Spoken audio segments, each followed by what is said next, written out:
sebuah cerita yang dapat menyentuh jiwa dan membawa anda mengembara dalam perjalanan emosi yang penuh dengan makna. Sakura Mengorak Kelopak karya Arnawati adalah pilihan yang tepat untuk anda.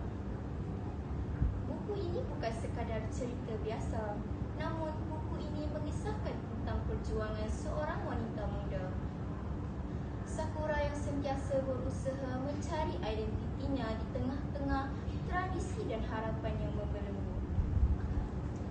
Sebuah kisah yang mengajak kita untuk berfikir tentang kebebasan, impian dan pencarian jati diri. Mengapa kita wajib membaca buku Sakura Mengorak Kelopak ini? Pertama, kisah yang membawa perasaan anda bersama Sakura. Sakura adalah seorang wanita muda yang terperangkap antara dua tradisi,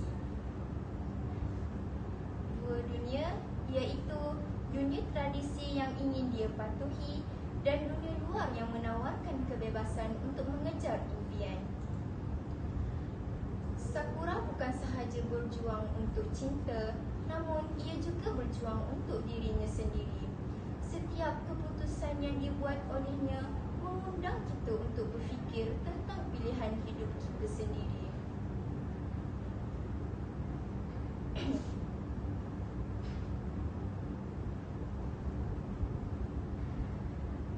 Buku ini mengajarkan kita bahawa perjalanan hidup itu penuh dengan cabaran. Namun, setiap menuju kebebasan pasti ada ganjarannya. Kedua, gaya penulisan yang indah dan penuh makna.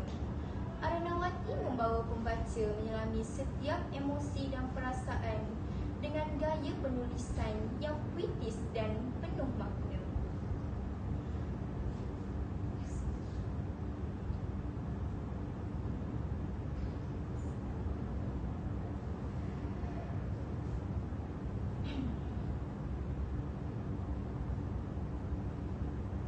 Setiap halaman terasa seperti sebuah perjalanan hidup yang mengajarkan kita tentang sabar dan tentang mengejar impian. Perjuangan antara tradisi dan kebebasan. Salah satu aspek dari buku Sakura Mengorak Kelopak adalah pertentangan antara tradisi dan harapan.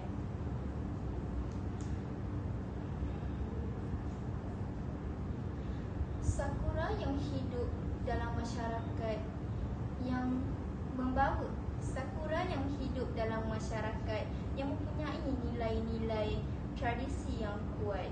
Namun Sakura tetap dengan pilihan hatinya untuk memilih kebebasan kerana ia ingin mengejar impiannya dan mengikut kehendak hatinya sendiri.